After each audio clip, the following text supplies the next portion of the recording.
buddy.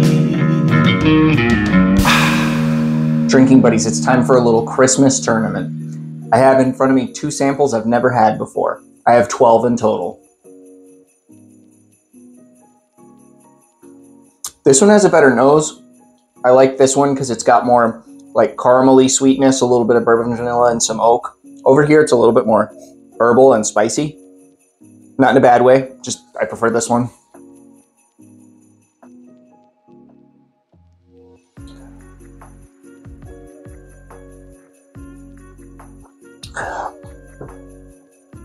This one I'm getting butterscotch and cinnamon. This one over here, I'm just kind of devouring because I really like it. I think this is the better one. This is really, really good. This is good, but this is moving on. Glass 2 moves on. Advent Christmas Blinds, Day 2. This is a beautiful nose. It is cake frosting, it's vanilla, it's like bready at the same time with a subtle oak. Beautiful nose. Dash of peanut brittle. This nose is spicy, a little youthy with a little bit of red licorice. Peanut brittle. It's just 1000% peanut brittle on the palate. So like caramely peanut, brown sugar. Wow. Super good. This one's a little bit more herbal and spicy, less sweet. This one's just delivering for, they're both good whiskeys, but this is delivering on so many levels for me. Drinking buddies, we're doing the 12 double blinds of Christmas. I don't know what any of these are. On the nose, I really like both. This one's got a little bit of a cherry cola thing to it, and this one's a little bit more like spicy and herbal, which doesn't necessarily mean it's a rye. It could be a high rye bourbon. They're both delivering some really interesting flavors. This one over here is like a vanilla cola bomb, and I'm enjoying that. This one over here has got some really interesting rye things going on that are really giving me a really weird, like spicy, like cinnamon cookie dough thing on the flavor. It's odd, but I'm digging it. For right now, I'm just kind of digging this one a little bit more. So whatever's in glass 5 is gonna move on. Drinking buddies, we're doing the 12 double blinds of Christmas, and I have no idea what's in either of these glasses. On the nose, this one's definitely a rye. I'm not sure what this guy is, but they're both giving me a lot of like spicy notes, really things that I would enjoy on a winter day, so it's working out. It's kind of weird to compare like apples and oranges here because I think this is a bourbon and I think this is a rye, but just overall being a better whiskey, I think this one's a little bit better. They're both delivering some really interesting flavor notes. This one is just loaded up with herbs and spices and a little bit of like butterscotchy cinnamon thing. And over here,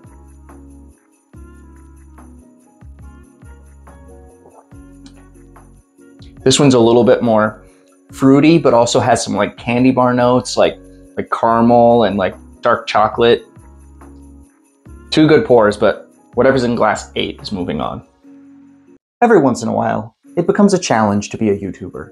And this is one of those moments, because when I filmed this particular video, apparently I didn't turn on the audio. So the video is gone, and I can't reproduce it because that would be dishonest. So we're doing a recreation of those events.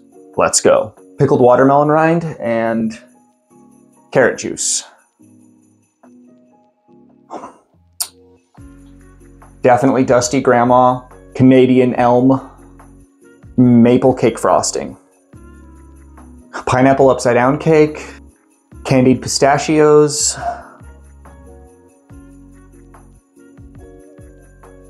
walnut reduction, cherries jubilee, with a touch of licking the inside of a leather shoe. Man, I really dig both of these. Some really wild notes we got here today, but this one is our winner. We are doing the 12 double blinds of Christmas. This is glass 11 and glass 12. This one's more like classic bourbon nose, where it's like a little bit of dankness, a little bit of like wet basement, but also like brown sugar, bourbon, vanilla type things. I have no idea what either of these are. This is kind of giving me vibes of that little book that they made a few years back that had like all the smoked malt. It was mostly bourbon, but it had smoked malts in it because this is a little bit smoky, maybe Southwest type thing.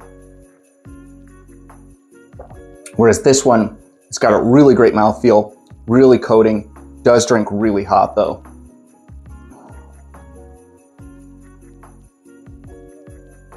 You know, for today, I'm going with the uniqueness. I like this one slightly more. They're both really good, but this one's just so unique. It's giving me really interesting flavors. So glass 11 moves on.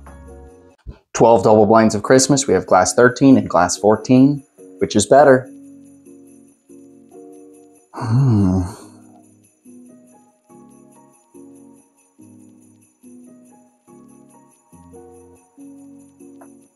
They're both giving me a little bit of an herbal spicy vibe. Maybe they're both ryes or maybe high rye bourbons.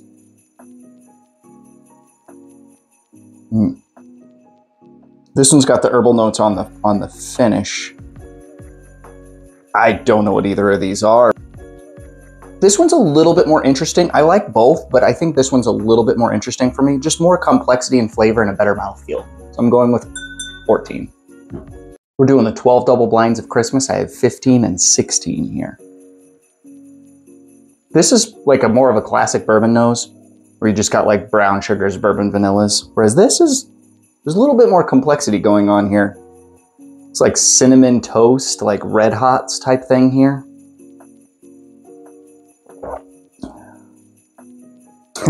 I wonder how many of these are going to be me making really weird choices, but anyway.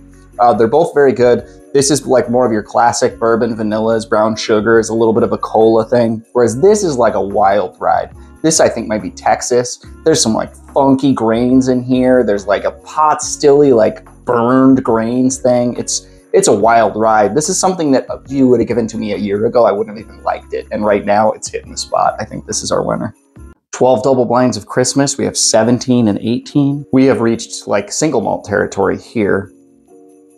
Oh yeah, that's like a smoky American single malt. Is this like a Del Bach? I looked at most of these samples when I put them in here, so I know kind of what's involved, but I don't remember any of them. And they're all things I've never tasted before, but this is giving me Del Bach vibes. And this one's more like herbal, spicy. Maybe that's just coming off since I just had this, and there's some sort of rye component in here. Maybe that means it's a bourbon. While the nose wasn't giving me a ton, the palate is just like overloading me with so much flavor going on. It's just like hitting every part of my palate. Great mouthfeel, tons of finish, loaded with like honey and spices. And yeah, I'm digging this. Both are really good, but sample 18 here, this girl's special. Drinking buddies, we're doing the 12 blinds of Christmas and we have winners from previous rounds. We have glass 2, glass 3, and glass 5. Which one's best? I think we have 3 bourbons here. On the nose, this one is the best. It's really giving me a huge depth of aromas coming off the nose, including some really interesting like mapley brown sugar things that are also there with like a little bit of a grain thing, but it's mostly oaky cinnamon. These two are striking me as having maybe a finish on them, something a little bit winey coming through on both. This one really is delivering on flavor. It's like oaky and I mean, all 3 of these glasses are good, but I'm really leaning towards glass 2 as being like standing out as being like really good. We're doing the 12 double blinds of Christmas, and this is our second to last round. On the nose, this gave me completely different things than what I get off the palate. Because on the nose, it's like damp books and wet basement, and then on the palate it's like bright and citrusy and lemon zest and rye spice. And this guy I think is a rye, and it's really good. This I think is a Buffalo Trace or Russell's bourbon, and it's kind of knocking my socks off. And then we come over here to this wild ride. We got Mr. Toad's wild ride over here for sure, because this is something I don't want to put down. It's so unique. This is taking me on a really wild ride. I really like the 2 on the ends, but I think the flavors that are coming off of 2, they're just delivering for me. Cheers. This one moves on. Drinking buddies, we've reached the finale of the Advent calendar thing.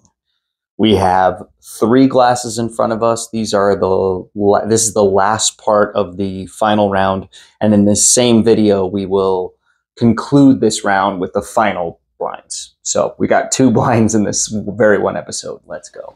I'm your drinking buddy. Very one episode. Let's go. All right, drinking buddy. So we have samples 14, 16, and 18 going on here. Let's dive right into glass 14. Oh, before we do, make sure you're a subscriber to the channel. Before you leave, make sure you like the video and link to become a channel member down below. Join the fun. We got a great community on Discord and blind flights and whatnot. Oh, down there. This is a wild nose. This is taking me on a wild ride. I don't know what I got here. It's butterscotchy, proofy, oaky.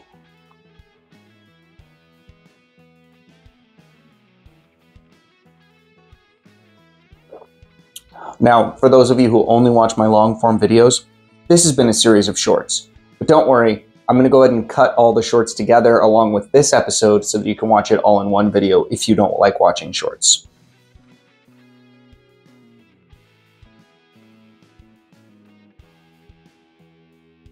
Yeah, this is like a butterscotch bomb to the point where I think it might be a Freight Ranch pick. Probably not though. That's really tasty, really tasty. Maybe a little bit one note to win it all, but we will see. It is very good.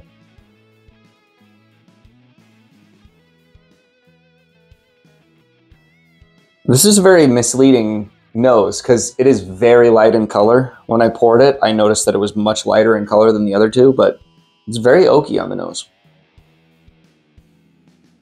But there's also a young grain thing coming through, so I don't know. Maybe this is something like rapid finished or double oaked or toasted, something like that.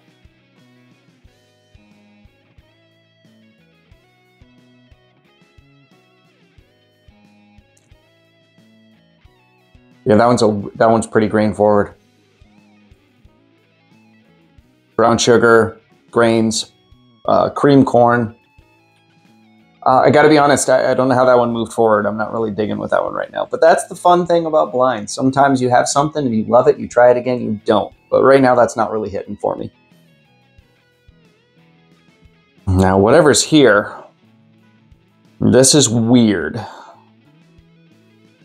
This is like funky pot still, like mesquite, burnt grains type thing, like Texas. On the nose, just on the nose. It could just very well be a Kentucky bourbon, but on the nose it's giving me that funkiness.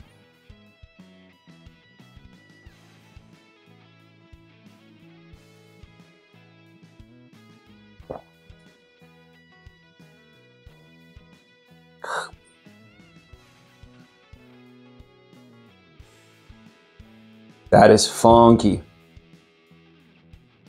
That's got a really funky finish on it for sure. Well, drinking buddies, this was a tough one because when I went back to this one, I did like it a lot more than I thought I would because the first time I didn't really care for it. And the second time I went to it, I did dig it. I still think it might be my least favorite in this round. I'm now getting some nice banana off of it. Good whiskey for sure. Just maybe not as good as the other 2. This is like just some sort of classic bourbon that I'm really enjoying. This could even be like an Elijah Craig barrel proof type thing. But this is so unique and funky and weird. This has got to move on. Give me a minute and I'll get our next round going. Our final blind of this tournament.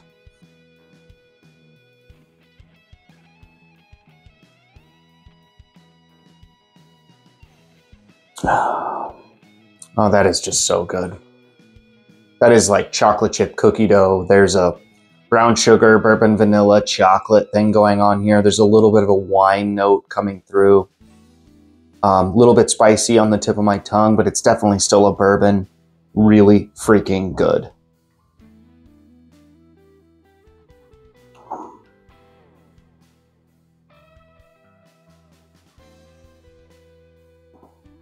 Spin that. Cherry Cola and Dank Basement on this one. This is the one that, when I remember this now, when I did this in the double blind, I thought that it could be a Buffalo Trace or Russell's, because there's so much cherry here. And those two distilleries give me the most cherry.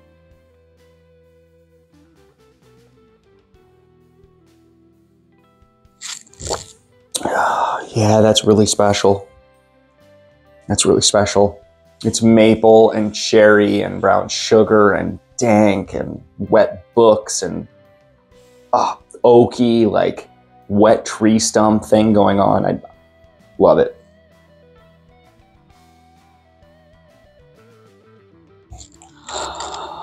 Now this one is wild. I don't have a freaking clue what this one could be. This is the one in the blind that I described as potentially Texas, potentially Southwest, because it's got like, and I'm putting this out there knowing that I could completely be wrong, but it's got like that funky pot still vibe to me, where it's like burnt grains and mesquite, like it was aged here in the Southwest. So.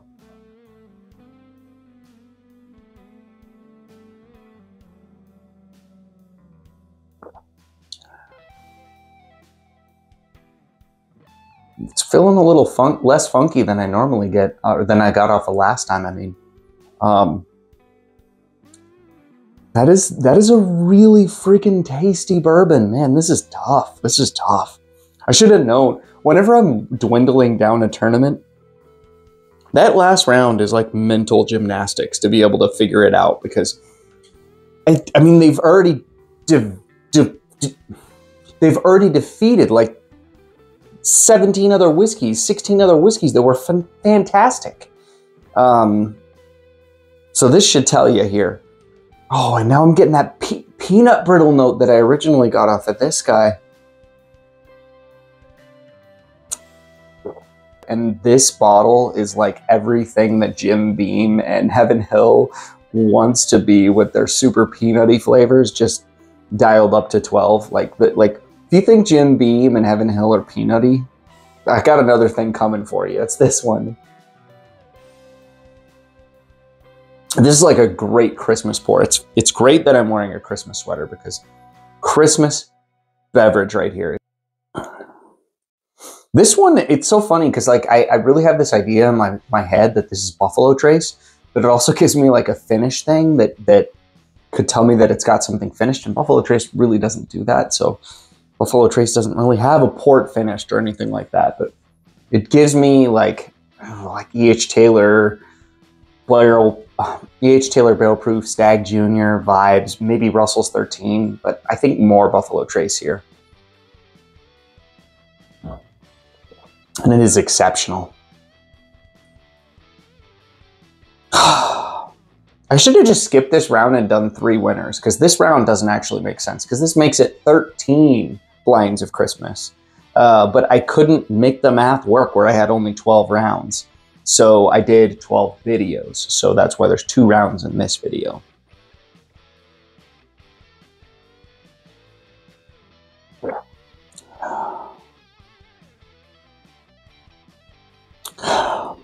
This is like one of the harder rounds I've ever done on this channel, because I love this. I love this, and I love this. And I think I gotta crown this one. I gotta crown the one in the middle. I think it could be a E.H. Taylor barrel proof, potentially a Stagg Junior. I don't know. So 2 was an Old Forester 117 series High Angel share. 3 was Good Time Cigar Cut. So that was this guy.